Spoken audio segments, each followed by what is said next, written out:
Bab 336 Master $100. Melihat Ye Bufan memandangi wanita ini, Henry mencondongkan tubuh ke telinganya dan berkata, "Kamu tidak akan tertarik pada wanita ini, kan? Meskipun sebelumnya dia cantik, dia sekarang cacat dan masih menjadi orang yang tidak berguna tanpa kemampuan untuk bergerak. Dia tidak memiliki pembelian sama sekali. Penting untuk kembali." Sebaliknya, He Suang-Suang memiliki reaksi yang sangat berbeda. Sebagai keduanya wanita, dia segera merasa kasihan dan berkata, "Xiao Fan, dia terlihat sangat menyedihkan, bagaimana kalau kita bantu dia?" Ye Bufan pandai fisiognomi. Terlihat dari penampilan wanita itu bahwa dia jelas bukan orang yang pengkhianat. Pasti ada alasan tersembunyi mengapa dia berakhir dalam situasi ini. Dia mengambil beberapa langkah ke depan dan berkata kepada wanita itu dalam bahasa Mandarin, "Apakah kamu orang Tionghoa?" Wanita itu terbaring di sana seperti zombie, tetapi ketika dia mendengar seseorang tiba-tiba berbicara kepadanya dalam bahasa Mandarin, matanya langsung menjadi lebih cerah. Dia berbalik dan melihat ke atas, dan melihat bahwa Ye Bufan dan He Suang-Suang sama-sama orang Tionghoa, dan segera berteriak dengan penuh semangat, "Tolong, demi rekan senegaranya, bunuh aku secepatnya." Saat berbicara, 2 tetes air mata kristal menyelinap ke bawah dan mengalir ke luka yang mengejutkan. Dia dulunya adalah orang yang kuat dan berkuasa, tetapi sekarang dia telah jatuh ke titik di mana memikirkan tentang kematian telah menjadi sebuah kemewahan. He Suang-Suang berkata, "Saudari, jangan khawatir, kami akan menyelamatkanmu." Dia berbalik untuk melihat ke arah Ye Bufan, "Xiao Fan, ayo bantu dia." Ye Bufan mengangguk, bisa bertemu Huaxia di sini rekan senegaranya dan pejuang, ini juga merupakan semacam takdir. Dia berkata kepada Henry, "Pergi dan tanyakan berapa biaya untuk membelinya." Pada saat ini, pria kulit hitam besar di sebelahnya yang berteriak putus asa melihat bahwa Ye Bufan dan yang lainnya tertarik pada wanita ini, jadi dia segera datang, "Lebih. Tuan, apakah Anda ingin membelinya? Meskipun wanita ini tidak bisa bergerak, dia masih bisa menghasilkan uang untuk Anda." Henry berkata, "Katakan, berapa harganya?" Pria besar itu ragu-ragu, rupanya takut dengan harganya akan terlalu tinggi. Orang tersebut ketakutan, dan akhirnya mengangkat satu jari dan berkata, $100 AS. Mendengar harganya, Ye Bufan dan He Suang-Suang merasa sedih untuk sementara waktu akan lebih buruk dari seekor sapi. Melihat ekspresi mereka, sang kakak mengira harganya terlalu mahal, maka ia segera berkata, "Tuan-tuan, kalau menurut Anda mahal, bisa dibuat lebih murah." Sudah 3 hari sejak wanita ini berada di tangannya. Karena pisau di wajahnya, bekas luka belum terjual, mungkin akan tetap bersamaku. Ye Bufan tidak membuang waktu, hanya mengeluarkan selembar uang besar dan menyerahkannya.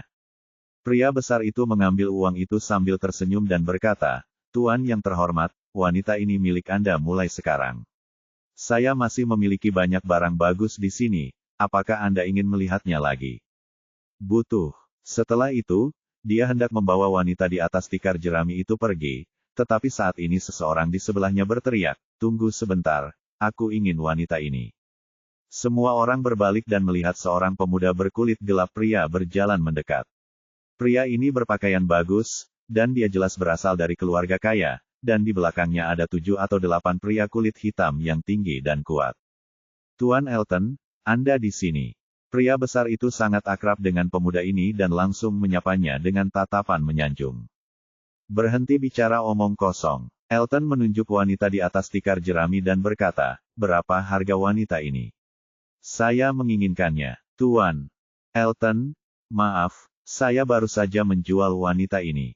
Berkata dengan wajah penuh. Dia menjelaskan sambil tersenyum, sambil menggelengkan kepalanya diam-diam di dalam hatinya. Wanita cacat ini telah muncul selama beberapa hari tanpa ada yang bertanya. Sekarang dia baru saja buka, tiba-tiba 2 pembeli lagi datang. Jika tuan muda ini datang lebih awal, dia bisa menjualnya dengan harga bagus. Elton berkata dengan arogan, "Berapa yang dia bayar?" "Saya akan membayar 10 kali lipat." "Ini bukan tentang uang, Tuan Elton. Saya punya banyak barang bagus di sini. Mengapa repot-repot membeli yang memiliki bekas luka di wajahnya? Ini tidak sesuai dengan statusmu. Berhenti bicara omong kosong, aku menginginkan wanita ini. Meskipun dia memiliki bekas luka di wajahnya, dia memiliki sosok yang bagus." Terlebih lagi, wanita Tiongkok sangat menarik, dan senang menutupi wajah mereka malam. Setelah beberapa kali, Elton melemparkan uang beberapa ratus dolar ke wajah pria besar itu, dan kemudian melambaikan tangannya kepada orang-orang di belakangnya, bahwa dia pergi bersamaku, dan semua orang akan berbagi setelah aku selesai. Petik 2. Pria kulit hitam bertubuh besar itu setuju dan segera melangkah maju untuk memimpin orang-orang. Wanita itu memandang Ye Bufan dengan ekspresi bersemangat dan takut. Jika benar-benar jatuh ke tangan orang kulit hitam ini, bisa dibayangkan akibatnya yang tragis. Henry menggerakkan kakinya, menghentikan orang-orang besar itu, dan berkata dengan marah, "Apa yang akan kamu lakukan? Kami telah membayar orang itu sekarang. Orang itu milik kami dan tidak ada hubungannya denganmu." Pengawalnya dia juga datang dan melindungi Henry di tengah. Elton meliriknya dan berkata dengan nada meremehkan, "Nak, tahukah kamu siapa saya?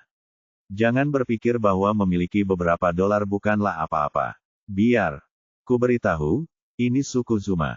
Jika kamu menyinggung tuan muda ini, kamu akan dihukum secara langsung.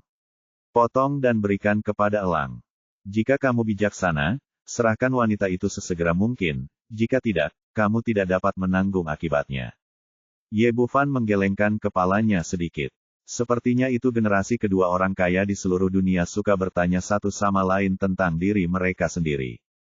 He Suang-Suang berkata dengan marah kepada Elton, "Jangan pikirkan itu.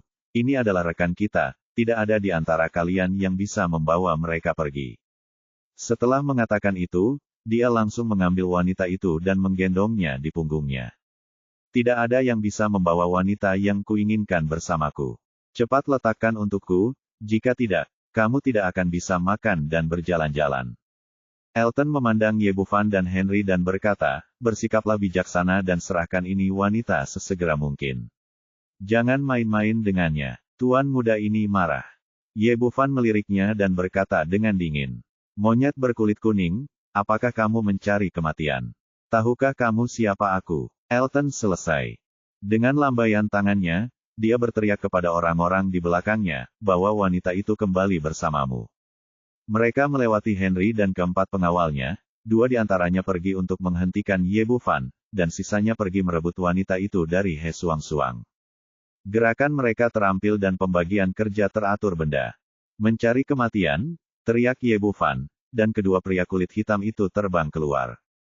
Pada saat yang sama, pengawal He Suang-Suang dan Henry juga mengambil tindakan, menjatuhkan semua orang yang tersisa ke tanah dalam sekejap mata. Elton tercengang. Dia tidak menyangka Ye Bufan dan yang lainnya begitu kuat. He Suang-Suang sepertinya belum merasa lega, jadi dia datang ke depannya dan mengusirnya. Elton bangkit dari tanah, menunjuk ke arah He Suang-Suang dan berteriak, "Jalang, kamu berani memukulku? Tunggu saja, ayahku tidak akan membiarkanmu pergi." Mata He Suang-Suang bersinar dengan niat membunuh, dan dia akan melangkah maju setelah menghancurkan orang ini. Tiba-tiba terjadi keributan di luar kerumunan, dan puluhan pria kulit hitam menyerbu masuk. Pemimpinnya adalah seorang pria parubaya berusia 50-an. Pakaiannya sangat berbeda dari yang lain. Ada juga pisau panjang yang tergantung di pinggang, sarungnya yang sederhana dan gagang pisaunya bertatahkan permata. Sekilas memang tidak biasa. Bab 337, Wanita Pedang. Patriark Fiera lah yang ada di sini. Ini sudah berakhir. Orang-orang ini akan mendapat masalah. Dia benar-benar mengalahkan putra Patriark Fiera. Tak satu pun dari orang-orang ini akan selamat. Setelah melihat pria parubaya itu, orang-orang di sekelilingnya mundur satu demi satu, tampaknya takut Chi Yu akan terluka. Suku Zuma terbagi menjadi 12 suku, dan pria parubaya di depannya adalah Fiera, pemimpin suku tempat pasar berada. Pada hari-hari biasa, Fiera adalah orang yang sangat protektif. Jika tidak, putranya tidak akan begitu protektif. Saat ini, di mata orang-orang di sekitarnya, Ye Bufan sudah mati, dan sama sekali tidak mungkin dia bisa bersaing dengan keluarga Fiera di sini. Ketika Elton melihat ayahnya, dia segera bergegas mendekat, menunjuk ke arah Ye Bufan dan yang lainnya dan berteriak, "Ayah, orang-orang itu berani memukulku, bunuh mereka dengan cepat dan rebut wanita itu dariku." "Brengsek, kamu sialan, diam." Yang mengejutkan semua orang, sebelum Elton selesai berbicara, sebuah mulut besar menamparkan wajahnya, dan kemudian dia ditendang ke tanah. "Ayah, Kenapa kamu memukulku? Elton tampak bingung. Dia selalu menginginkan bintang tetapi bukan bulan sejak dia masih kecil. Alih-alih memenuhi permintaannya, dia malah memukul dirinya sendiri. Aku akan memukulmu sampai mati, bajingan. Seharusnya aku melemparkanmu ke dinding saat itu. Beberapa mulut besar menamparmu dengan keras, dan mereka memukulmu tanpa ampun, lalu mereka berlari dengan tatapan menyanjung mereka, wajah. Di depan Ye Bufan, dia berlutut sambil menjatuhkan diri. Fiera telah melihat penyihir hebat. Seluruh penonton terkejut. Ketika mereka mendengar bahwa pemuda di depan mereka adalah penyihir hebat saat ini, semua orang juga berlutut di tanah. Teruslah beribadah dan bersujud. Di antara orang-orang ini, ada yang tertular wabah itu sendiri, dan beberapa kerabat serta teman mereka tertular wabah. Saya mendengar bahwa penyihir hebat baru telah mengembangkan obat ajaib yang dapat menyembuhkan penyakit mereka sepenuhnya. Jadi matanya yang menatap Ye Bufan penuh rasa hormat dari lubuk hatinya. Ye Bufan melirik Fiera dan bertanya, apakah kamu mengenalku? Fiera berkata dengan hormat, kembali ke penyihir hebat. Aku melihatmu di depan altar tadi malam. Seluruh suku Zuma memiliki populasi 1 juta malam, sekitar 10.000 orang berpartisipasi dalam upacara tersebut. Walaupun ada beberapa orang yang hadir yang ikut serta, namun statusnya rendah, lokasinya jauh, dan cahayanya redup di malam hari, sehingga mereka tidak mengenali identitas sang penyihir hebat. Tapi Fiera berbeda. Dia adalah pemimpin suku. Dia berdiri di barisan depan selama pengorbanan dan secara alami mengenali Ye Bufan. Ketika dia melihat putranya memprovokasi penyihir hebat demi seorang wanita, Fiera sangat marah. Terlepas dari status atau kemampuannya, pemuda ini jelas bukan seseorang yang bisa diprovokasi oleh keluarganya. Jika mereka benar-benar membuat marah penyihir hebat itu, hanya perlu satu kata untuk mengusir seluruh suku mereka dari suku Zuma. Penyihir terkasih, anakku telah menyinggung perasaanmu karena menjadi buta. Aku akan memintanya untuk berlutut dan meminta maaf kepadamu sekarang. Fiera berbalik dan berkata dengan keras kepada Elton, mengapa kamu berdiri di sana dengan bodoh? Cepat datang dan minta maaf sang master. Elton tampak bingung. Dia tidak menyangka bahwa keberuntungannya begitu buruk sehingga dia akan menyinggung penyihir hebat itu.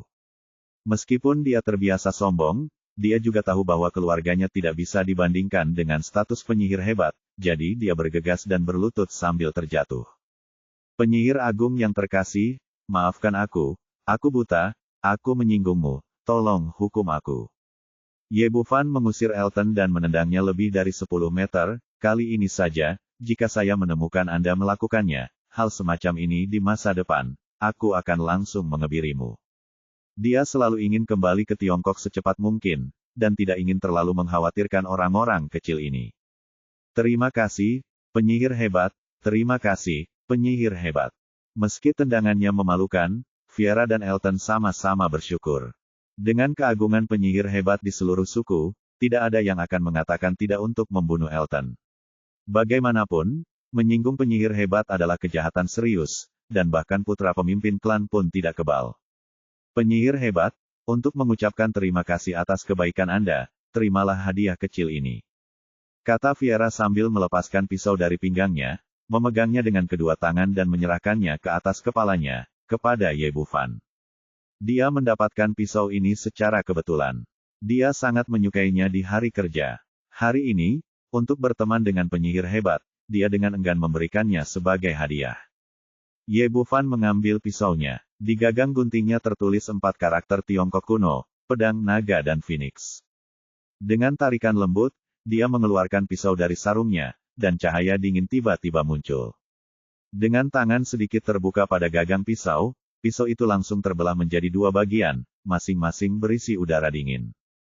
Dia mengangguk. Meskipun pedang naga dan phoenix tidak sebagus gigi naga, itu masih merupakan pedang yang sangat langka dan bagus. Jika bertemu dengan orang yang mengetahui barangnya pasti akan menjadi harta karun yang tak ternilai harganya. Ye Bufan berkata, oke, saya akan menerima pisau ini. Setelah itu, dia membawa Henry dan yang lainnya dan meninggalkan pasar. Elton bangkit dari tanah dan bertanya dengan ekspresi bingung di wajahnya, ayah, apakah ini benar-benar penyihir hebat? Omong kosong, kenapa menurutmu aku tidak menganggur dan bersedia berlutut di hadapan orang lain ketika aku tidak punya apa-apa yang harus dilakukan? Elton berkata, tidak, menurutku penyihir hebat itu masih terlalu muda. Viera berkata, muda. Kamu tidak melihat metode penyihir hebat tadi malam. Memikirkan adegan ketika Ye Bufan membunuh yang sebelumnya penyihir hebat, dia tidak bisa menahan tawa. Dia bergidik, mengangkat tangannya dan menamparnya lagi, berperilakulah baik di masa depan. Penyihir hebat tidak mempedulikanmu kali ini, dan dia mungkin akan membunuhmu lain kali. Elton mengangguk berulang kali. Saya mengerti, ayah. Ye Bufan meninggalkan pasar tanpa pergi ke tempat lain, dan langsung kembali ke halaman kecilnya dan meminta He Suang-Suang untuk menidurkan wanita itu di tempat tidur. Wanita itu memandang Ye Bufan dengan wajah bersyukur dan berkata, dermawan, terima kasih telah menyelamatkanku. Tapi aku benar-benar tidak ingin hidup seperti ini lagi. Tolong bunuh aku, oke. Kamu tidak ingin membalas dendam. Ketika dia mendengar kata, balas dendam, kebencian yang mendalam muncul di mata wanita itu. Lalu dia berkata dengan ekspresi kecewa, balas dendam, bagaimana saya bisa membalas dendam? Bufan berkata, saya dapat menyembuhkan luka Anda. Setelah mendengar kata-katanya, wanita itu berkata dengan penuh semangat, dermawan, apa yang Anda katakan? Apakah saya benar-benar mendengar Anda? Dia hidup dalam kebencian selama beberapa hari, ingin membalas dendam, dan ingin membunuh orang yang menghancurkannya dengan tangannya sendiri. Sayangnya, dantiannya rusak, tangan, tendon, dan paha belakangnya putus, meninggalkannya tanpa harapan. Apakah saya perlu bercanda dengan Anda? Setelah menerima jawaban yang tepat, wanita itu berkata dengan penuh semangat, dermawan, selama Anda dapat memperbaiki kultivasi saya dan membiarkan saya membalas dendam dengan tangan saya sendiri, mulai sekarang, nyawa istri pedang saya akan menjadi milikmu. Apakah namamu Dao Lady? Apakah kamu pandai menggunakan pisau? Dao Lady mengangguk sedikit, saya suka menggunakan pisau. Kita akan membicarakan hal lain nanti. Saya akan membantu Anda memperbaiki dantian Anda terlebih dahulu. Setelah mengatakan itu, dia mengeluarkan jarum perak itu dan mulai menusuk perut wanita itu satu persatu. Metode yang digunakan untuk menghancurkan dantian Daun Yangzi sangat kejam, hampir menghancurkan dantiannya sepenuhnya dengan energi internal yang kuat. Cedera yang begitu serius, jika bukan karena Ye Bufan, jika dia tidak mahir dalam 9 jarum yang menghidupkan kembali jiwa, dia mungkin tidak dapat memperbaikinya dalam hidup ini. Bab 338 Memperbaiki Dantian. Lady Dao secara alami tahu betapa parah lukanya dan hampir tidak ada harapan untuk sembuh. Pada saat yang sama, dia berharap pemuda di depannya dapat menciptakan keajaiban dan memberinya kesempatan untuk terlahir kembali. Seiring berjalannya waktu, satu demi satu jarum perak menembus perut bagian bawahnya. Tiba-tiba, perasaan hangat datang dari dantian. Ini adalah perasaan energi yang sebenarnya. Nyonya Dao tidak percaya bahwa ini benar. Dantian yang telah hancur total telah mendapatkan kembali perasaan energinya mengatakan bahwa pemuda ini benarkah bisakah kamu menyembuhkan dirimu sendiri. Dia menggigit bibirnya dengan keras, dan merasakan sakit yang menusuk. Dia benar-benar tidak sedang bermimpi, dan 2 garis air mata mengalir di sudut matanya lagi. Tidak ada yang bisa memahami suasana hatinya saat ini, dari keputusasaan hingga menemukan harapan lagi. Ye Bufan berkonsentrasi menggunakan jarum kebangkitan 9 jiwa untuk membantunya memperbaiki dantiannya. Dilihat dari lebar dantiannya, dia pasti adalah prajurit tingkat Suan sebelumnya, jadi cedera tingkat ini tidak akan sulit baginya. Sekitar setengah jam kemudian, ketika semua jarum perak di dantian ditarik, perasaan familiar langsung memenuhi otak Dao Lady. Setelah beberapa hari, dia menjalin kontak lagi dengan dantiannya. Meskipun energi sebenarnya di dalam jauh lebih buruk dari sebelumnya, dan hanya memiliki tingkat kultivasi tingkat Huang awal, selama dia diberi waktu, saya yakin dia akan dapat kembali ke ketinggian sebelumnya. Terima kasih, dermawanku. Jika dia tidak bisa bergerak, Lady Dao akan segera berlutut untuk mengucapkan terima kasih. Jangan terburu-buru berterima kasih padaku. Ye Bufan berkata, sebagai perbandingan, luka dalammu lebih mudah diperbaiki. Yang merepotkan adalah tendon tangan dan paha belakangmu. He Suang-Suang memperhatikan dengan tenang dari samping terkejut. Ditanya, Xiao Fan, bukankah luka dalam lebih merepotkan daripada luka luar lebih mudah diobati? Secara umum, begitulah masalahnya. Sekarang saya dapat dengan mudah menyambungkan kembali tendon tangan dan paha belakangnya yang patah.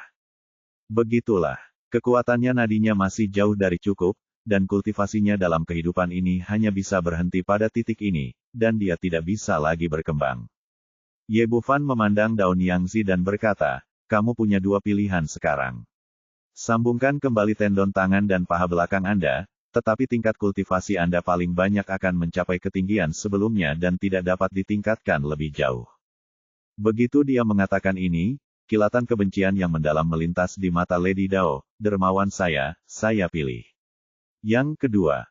Ye Bufan berkata, apakah kamu begitu cemas? Saya belum mengatakan apa pilihan kedua.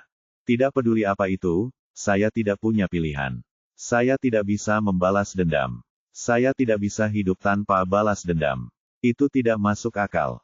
Lady Dao berbicara dengan tegas tanpa ragu-ragu. Nah, pilihan kedua adalah menunggu kesempatan. Ye Bufan berkata, jika Anda ingin mengembalikan otot dan tulang Anda ke kekuatan sebelumnya, atau bahkan membuatnya lebih tangguh, satu-satunya cara adalah dengan meminum pil kelahiran kembali. Ini jenis pil bisa disuling, tapi obat utamanya masih kurang. Kalau saya bisa menemukan obat ini dalam waktu setengah bulan, tidak hanya bisa menyambungkan kembali urat dan paha belakang tangan Anda dengan sempurna, tapi juga memungkinkan Anda meminumnya lagi, melangkah maju. Menunggu juga berisiko. Jika saya tidak dapat menemukan obat itu setelah 7 hari, Anda akan sama sekali tidak berguna dalam hidup ini. Petik 2. Nyonya Dao berkata, dermawan, saya bersedia menunggu, tetapi saya punya permintaan, jika aku ditakdirkan untuk menjadi. Aku orang yang tidak berguna, tolong beri aku kematian. Ini, Ye Bufan berkata dengan ragu-ragu, mari kita tunggu dan lihat. Karena Tuhan mengizinkanmu bertemu denganku, kamu tidak boleh mati. Hei, Suang-Suang bertanya, Xiao Fan, obat apa yang kamu bicarakan? Bolehkah saya membelinya? Ye Bufan menggelengkan kepalanya sedikit, memperbaiki pil kelahiran kembali memerlukan persyaratan yang sangat tinggi untuk usia bahan obat dan satu yang sama-sama penting. Tahun yang mencapai milenium. Sekarang saya memiliki ginseng yang berumur 1000 tahun di tangan saya tidak memiliki ramuan berumur 1000 tahun tipe yin yang setara, seperti teratai salju berumur 1000 tahun. He Suang-Suang berkata, ini adalah benua Afrika, di mana kita dapat menemukan teratai salju berusia ribuan tahun. Petik 2. Ye Bufan berkata, jadi itu tergantung pada kebetulan. Saat ini, Henry, yang berdiri diam di sampingnya, berkata, Tuan Ye, sebenarnya, harta karun yang saya kunjungi terakhir kali tidak jauh dari sini, dan juga berada dalam lingkup suku Zuma. Dengan kemampuan Anda, saya pikir Anda bisa pergi ke sana dan mencoba keberuntungan Anda. Mungkin ada hal-hal baik yang Anda butuhkan di dalam harta karun itu. Ye Bufan memikirkannya. Lagi pula dia tidak bisa meninggalkan suku Zuma, jadi alangkah baiknya untuk mencoba. Peruntungannya, keluarkan dan biarkan aku melihatnya. Henry berkata, Tuan Ye, bagaimana kalau saya mengantarmu ke sana? Ye, Bufan berkata, lupakan saja, tempat itu sangat berisiko dan lebih nyaman bagiku untuk pergi sendiri. Ekspresi kekecewaan melintas di wajah Henry. Dia adalah orang yang sangat ingin tahu, kalau tidak, dia tidak akan melakukan petualangan dengan gegabah. Tapi dia tahu bahwa Ye Bufan mengatakan yang sebenarnya, dan dia tidak mampu membelinya jika dia pergi, di sana itu hanya berfungsi sebagai penghalang. Dia mengeluarkan peta harta karun dan mulai menjelaskannya secara rinci sesuai dengan baris di atas. Setelah menjelaskan dengan jelas lokasi harta karun itu, Ye Bufan mengambil peta harta karun itu. Li melihatnya dan berkata, dari mana kamu mendapatkan benda ini? Petik 2.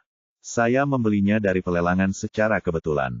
Konon itu adalah peta harta karun yang diturunkan dari zaman kuno. Harganya $10.000 AS. Melihat ekspresinya yang tidak tepat, Henry bertanya, ada apa, Tuan Ye? Apakah ada yang salah? Petik 2. Tidak ada apa-apa, Ye. Bufan tidak banyak bicara. Dia hanya melihat ada masalah dengan peta harta karun ini. Dilihat dari tahunnya, peta itu pasti dibuat dalam beberapa tahun terakhir. Itu tidak mungkin peta harta karun kuno. Tapi dia tidak memberitahu Henry tentang hal itu, hal-hal ini dia mengabaikannya begitu saja. Setelah makan siang, dia meninggalkan Henry dan He Suang-suang untuk menjaga Nyonya Dao, dan kemudian bergegas ke lokasi harta karun. Sesuai dengan alamat yang tertera di peta harta karun Gunung Setan, yang jaraknya hampir 100 km dari suku Zuma. Jarak ini tidak berarti apa-apa bagi Ye Bufan, yang berada di tahap tengah dinasti Suan. Di bentang alam primitif benua Afrika, kecepatannya beberapa kali lebih cepat dari mobil. Dia tiba di Gunung Setan dalam waktu kurang dari 1 jam. Setelah memastikan lokasinya berdasarkan peta, dia sampai di kaki gunung dan melihat sebuah gua gelap di tiang gunung. Lokasinya agak tersembunyi, dan ada banyak pohon. Orang biasa tidak akan bisa menemukannya jika mereka tidak melihatnya dengan hati-hati, tapi Ye Bufan benar-benar berbeda. Dia merasakan aura gelap yang kuat begitu dia datang ke sini, yang persis sama dengan kutukan Henry telah terpapar sebelumnya. Sepertinya dari sinilah dia datang. Saya menemukan bahwa kekuatan kutukan semacam ini mirip dengan teknik penyegelan Tiongkok, kekuatan sihirnya sendiri untuk menyegel gua. Mustahil untuk masuk tanpa membuka segelnya. Kekuatan kutukannya sangat kuat semuanya. Tapi Ye Bufan berbeda. Dia memiliki senjata ajaib seperti botol pemurnian iblis di tangannya, yang dirancang khusus untuk menahan segalanya. Aura gelap dapat menyerap dan memurnikan semua atribut yin menjadi ramuan, termasuk kekuatan kutukan di dalamnya di depannya. Dia memegang botol pemurnian iblis dan berteriak ke lubang, rusak. Dalam sekejap, kekuatan kutukan yang menyegel pintu masuk gua sepertinya sangat tertarik, dan mengalir ke dalam botol pemurnian iblis seperti gunung yang menderu dan tsunami. Bab 339, Menuai manfaatnya. Dalam sekejap, kekuatan kutukan di pintu masuk gua diserap seluruhnya, dan kemudian segelnya benar-benar rusak, memperlihatkan pintu masuk gua besar dengan tinggi 7 atau 8 meter dan lebar lebih dari 10 meter. Saat Ye Bufan hendak memasuki gua, 4 atau 5 sosok tiba-tiba keluar dari hutan lebat di sebelahnya, menghalangi jalannya. Pemimpinnya adalah seorang lelaki tua berambut putih dari timur, dengan rambut seputih salju dan janggut berkibar. Dia mengenakan jubah dan membawa pedang panjang di punggungnya. Di sebelah lelaki tua itu ada beberapa pria parubaya berusia 40-an dan 50-an, dipimpin oleh Fu Zaus, yang pernah dia tangani sebelumnya. Melihat lelaki ini, Ye Bufan sudah menebak identitas lelaki tua itu, Tuan Ge Wengong dari Jiangbei. Pada saat ini, Fu Zaus melompat keluar lebih dulu, menunjuk ke arah Ye Bufan dan berkata kepada Ge Wengong. Tuan, anak ini tidak memberimu wajah. Dia terus membuat masalah bagiku, dan membuatku terluka seperti ini. Di Ye Bufan, luar biasa, ketika matanya tertuju pada botol pemurnian iblis, ada sedikit keserakahan yang tak terkendali. Sebagai seorang praktisi sihir, Master Ge yang terkenal secara alami mengetahui bahwa ini adalah senjata ajaib yang sangat langka. Faktanya, mereka telah berada di sini selama beberapa hari, tetapi mereka tidak dapat membuka segel di pintu masuk gua dan tidak dapat memasuki gua meskipun mereka telah berusaha sekuat tenaga. Belakangan, Fu Zaus mendapat ide. Mereka bersembunyi di dekatnya dan menunggu orang lain membuka segelnya sebelum melompat keluar untuk memetik buah persik. Cara ini berhasil dengan sangat baik. Setelah menunggu beberapa hari, Ye Bufan datang. Namun, Ge Wengong tidak menyangka bahwa kekuatan sihir Ye Bufan lebih kuat dari miliknya. Dia percaya bahwa kekuatan untuk mematahkan kutukan bergantung pada botol kecil ini. Dia berkata, anak muda, apakah kamu tahu siapa saya? Ye Bufan berkata dengan tenang, tentu saja saya tahu. Tuan Jiangbei Ge, murid berharga Anda pamer kemana-mana sepanjang hari. Saya rasa saya bahkan tidak tahu. Sejak aku tahu, kamu berani tidak menghormati murid-muridku. Ge Wengong tampak dingin dan berkata, murid-muridku yang berani menyinggung perasaanku selalu dibunuh tanpa ampun, tetapi karena bakatmu, aku akan memberimu kesempatan. Sekarang, berlututlah dan sembahlah aku sebagai tuanmu. Jika kamu menyerahkan botol itu, aku tidak hanya akan mengampuni nyawamu, tetapi juga menerimamu sebagai muridku. Pernahkah kamu mendengar bahwa tuanku jarang menerima murid? Tuan di Jiangbei, ada lebih banyak orang di bawah sekte saya daripada jumlah ikan di sungai.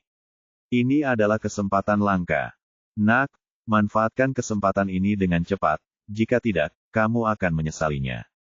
Nak, berlututlah dan bersujud dengan cepat. Ini rumahmu. 18 generasi nenek moyang kita telah mengumpulkan kebajikan. Beberapa murid Ge Wengong berteriak, hanya wajah Fu Zhaozi yang menjadi sangat jelek. Jika dia benar-benar menjadikan pemuda ini sebagai muridnya, maka hari-hari baiknya akan berakhir. Yang paling dia harapkan adalah Tuan Ge langsung membunuh anak ini dan membalas dendam. Kamu ingin aku menjadi muridmu? Ye Bufan terkekeh. Kamu tidak layak sama sekali. Begitu dia mengucapkan kata-kata ini, ekspresi beberapa orang yang hadir berubah drastis, dan ekspresi Fu Zhaozi juga menjadi lebih tampan. Ge Wengong berkata dengan niat membunuh, anak muda, tahukah kamu apa yang kamu lakukan? Tentu saja kamu tahu. Ye Bufan memandangnya dan berkata, orang sepertimu bahkan belum memenuhi syarat untuk menjadi muridku kamu masih melakukannya. Benar-benar lelucon besar bahwa kamu ingin menerimaku sebagai muridmu. Kamu bajingan, kamu begitu lancang sehingga kamu tidak menganggap serius Guru Ge. Tuan, beri dia rasa tentang sesuatu yang kuat dan biarkan dia melihat Ge abadi dari Jiangbei. Luar biasa. Orang-orang ini berteriak dengan keras, tetapi tidak ada yang mengambil inisiatif untuk melangkah maju karena mereka telah mendengar Fu Zhaozi berkata sebelumnya bahwa pemuda di depannya sangat hebat kuat. Mereka bahkan tidak sebaik kakak laki-lakinya, jadi tidak perlu mencari masalah. Yang perlu mereka lakukan hanyalah meneriakkan slogan dan menunjukkan kesetiaan mereka. Guru akan tetap mengambil tindakan. Fu Zhaozi berkata langsung, Tuan, Anda telah melihat betapa sombongnya anak ini. Anda harus memberinya sesuatu yang kuat untuk dicicipi. Ge Wengong enggan berpisah dengan botol pemurnian iblis dan bertanya lagi, anak muda, saya akan memberikannya kepadamu lagi kesempatan terakhir. Tidak perlu, menurutmu aku tidak tahu apa yang kalian pikirkan. Bukankah kamu hanya menunggu untuk mendapatkan keuntungannya? Tapi apakah kamu bisa memanfaatkannya tergantung pada apakah kamu punya kemampuan ini. Cepatlah, aku sedang terburu-buru. Setelah identitas aslinya terungkap, Ge Wengong sangat marah, nak, kamu mencari kematian, izinkan saya menunjukkan kepadamu apa sihir Xuanmen yang sebenarnya. Setelah mengatakan ini, dia membuka tangannya dan mengangkat tangannya sedikit. Dengan kaget, tombak es yang tak terhitung jumlahnya segera muncul di udara. Masing-masing senjata es ini panjangnya sekitar 1 meter, kira-kira setebal ibu jari. Meski tidak terbuat dari baja asli, bagian depannya sangat tajam, memberikan tekanan yang tak ada habisnya bagi manusia. Pergilah ke neraka. Ge Wengong mengaktifkan formula ajaibnya, dan tombak es itu segera melesat ke arah Ye Bufan. Melihat Ye Bufan dikelilingi oleh tombak es, Fu Zhaozi dan yang lainnya bersorak. Secara umum, ketika seorang prajurit melawan seorang penyihir, mereka tidak boleh membiarkan pihak lain menyelesaikan mantranya sendiri. Tapi anak di depannya berdiri di sana dengan bodohnya menunggu tuannya menyerang. Anda harus tahu bahwa serangan Master Ge tidak dapat ditahan bahkan oleh prajurit tingkat Xuan. Dia sudah mati. Anak ini sudah mati. Dia berani melawan tuannya. Bahkan dewa pun tidak bisa menyelamatkannya. Seringai muncul di bibir Ge Wengong. Di matanya, Ye Bufan sudah mati. Tapi pada saat ini, pemandangan yang mengejutkan mereka muncul. Tiba-tiba, tombak es yang tak terhitung jumlahnya muncul di depan Ye Bufan. Dibandingkan dengan tombak es yang dipanggil oleh Master Ge, tombak es ini lebih tebal, panjangnya lebih dari 2 meter, dan setebal telur, dengan cahaya dingin yang menyilaukan memancar dari seluruh tubuhnya. Ini, sebelum Tuan Ge dapat bereaksi terhadap apa yang sedang terjadi, Ye Bufan berteriak, pergi. Tombak es tebal itu langsung ditembakkan, menjatuhkan tombak es kecil milik Tuan Ge. Dan tombak es itu tetap tidak berkurang, mengaum dan menembaki Master Ge dan yang lainnya. Kali ini benar-benar kacau. Orang-orang seperti Ge Wengong mengelak dan menghindar, bahkan ada yang tergeletak di tanah dalam keadaan malu. Ge Wengong merangkak keluar dari balik batu besar. Ada beberapa helai rumput mati di rambutnya, dan jubahnya berlumuran lumpur. Dia tampak abu-abu dan berdebu, dan tidak lagi memiliki kekuatan Master Ge sebelumnya. Nak, apakah menurutmu memiliki beberapa senjata sihir yang kuat sudah cukup? Izinkan saya menunjukkan kepada Anda apa kekuatan sebenarnya. Meskipun serangan sebelumnya telah menghasilkan penilaian tingkat tinggi, Ge Wengong tidak berpikir bahwa Ye Bufan muda akan menjadi seperti itu bisa menggunakan kekuatan sihir. Untuk mengungguli dia pasti menggunakan semacam senjata sihir yang kuat. Jadi dia melancarkan serangan lagi. Saat formula ajaib ditekan, bola api yang tak terhitung jumlahnya muncul dari udara tipis dan mengelilingi Ye Bufan. Masing-masing bola api ini berukuran sebesar telur angsa dan tampak menyilaukan, meningkatkan suhu di depan gua beberapa derajat. Namun sebelum Ge Wengong melancarkan serangannya, tiba-tiba dia melihat bola api besar lainnya muncul di hadapannya. Bola api ini seukuran bola basket, bercahaya, dan menyemburkan panas terik, seperti matahari kecil, membuat orang takut untuk melihatnya secara langsung. Sebagai perbandingan, bola api yang dia panggil hanyalah mainan anak-anak, dan mereka tertinggal jauh. Bab 340 Kontrak Tuan Hamba. Kamu masih jauh dari bermain api di depanku. Ye Bufan tersenyum bercanda, memegang bola api besar dan bergerak seketika. Namun, dia tidak menyerang Ge Wengong dan yang lainnya, tetapi berbalik, segera menghancurkan semua yang dia miliki berlalu. Bola api kecil di sekitarnya langsung ditelan. Lalu dia menjentikkan jarinya, dan bola api itu menghilang ke dalam kehampaan. Pak Tua Ge, aku akan memberimu satu kesempatan terakhir. Jika kamu memiliki keterampilan apapun, tunjukkan saja. Ye Bufan tidak terburu-buru untuk mengambil tindakan. Dia ingin melihat berapa berat Tuan Ge dari Jiangbei ini. Setelah itu, Ge Wengong menyadari betapa kuatnya pemuda di depannya, tetapi dia tidak mau mengaku kalah, jadi dia mengertakkan gigi dan menggunakan metodenya sendiri untuk menekan situasi. Dia mengangkat tangannya, dan serangkaian jimat emas terbang ke udara. Jimat ini secara spontan menyala tanpa angin, dan kemudian langsung mengembun menjadi sambaran petir besar. Potongan petir ini setebal lengan orang dewasa, panjangnya 7 atau 8 meter, mekar dengan kilat yang menyilaukan di udara, dan pada saat yang sama terdengar suara guntur yang samar. Jimat guntur langit. Ternyata jimat guntur langit. Guru bahkan menggunakan jimat guntur langit. Anak ini sudah benar-benar selesai. Beberapa orang di sekitarnya awalnya dalam suasana hati yang tertekan ketika mereka melihat Ge Wengong mengempiskannya, demi satu, tapi sekarang mereka menjadi bersemangat lagi. Mereka telah melihat Ge Wengong menggunakan jimat guntur langit. Petir yang kuat itu tidak kalah kuatnya dengan senjata modern, dan bahkan bisa meratakan setengah bukit. Lepaskan aku. Ge Wengong juga memiliki ekspresi bangga di wajahnya, dan dia membuat mantra sihir, dan kilat melesat ke arah Ye Bufan seperti naga yang berenang.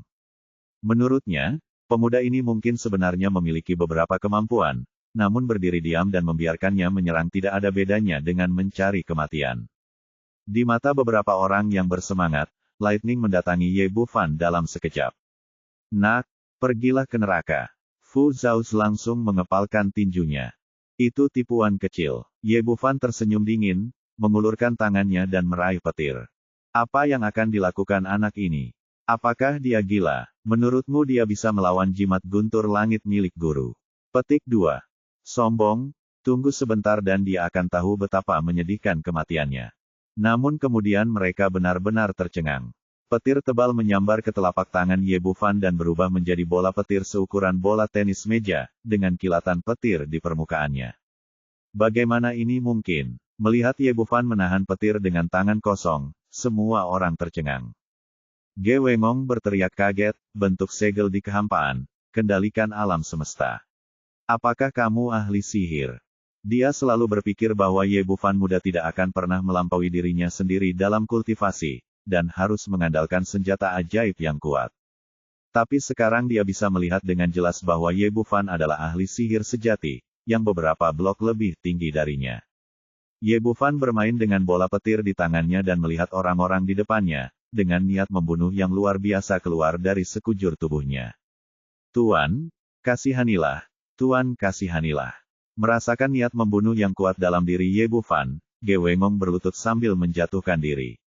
Menghadapi ahli sihir yang kuat, dia bahkan tidak berani berpikir untuk melarikan diri. Melihat sang master berlutut, beberapa orang lainnya ragu-ragu dan akhirnya berlutut juga. Mereka semua adalah praktisi sihir. Bagaimana mungkin mereka tidak tahu bahwa ketakutan para ahli sihir berada di luar kekuatan ikan dan udang kecil seperti mereka?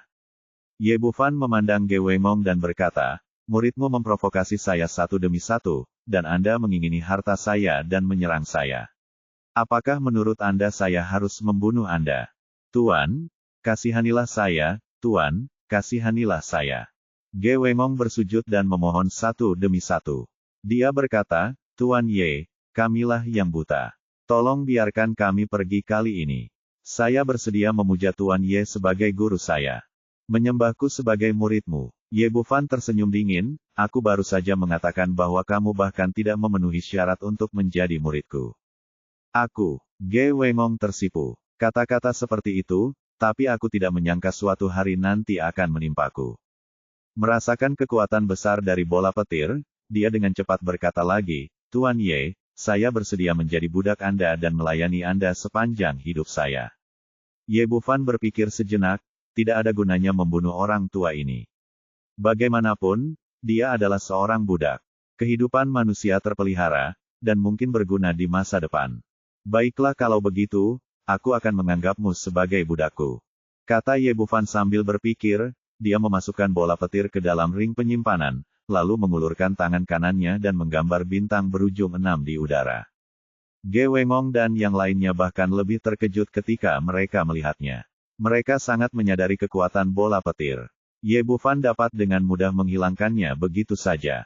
Ye Bufan mengabaikan ekspresi terkejut mereka dan berkata, ini adalah kontrak Tuan Pelayan. Serahkan setetes darahmu untuk menyelesaikan kontrak ini dan kamu tidak akan mengkhianatinya selama sisa hidupmu. Ge Wengong sepenuhnya yakin dan tanpa ragu-ragu, dia menusuk jari telunjuknya. Meskipun dia adalah budak seseorang, dia adalah ahli sihir dan budidayanya tidak terduga, jadi itu bukanlah hal yang memalukan. Setelah setetes darah keluar, bintang berujung 6 bersinar terang, dan kontrak Tuan Pelayan selesai. Mulai sekarang, Ge Wengong adalah pelayan Ye Bufan. Dibatasi oleh kontrak Tuan Pelayan, dia tidak akan pernah memikirkan pengkhianatan selama sisa hidupnya. Budak tua memberi penghormatan kepada tuannya. Ge Wengong berlutut dan memperlakukan Ye Bufan sebagai tuan dan pelayan. Melihat guru telah menjadi pelayan orang lain, Fu Zhaoz dan yang lainnya tidak ragu-ragu dan bersujud bersama. Ye Bufan melambaikan tangannya, semuanya, bangun.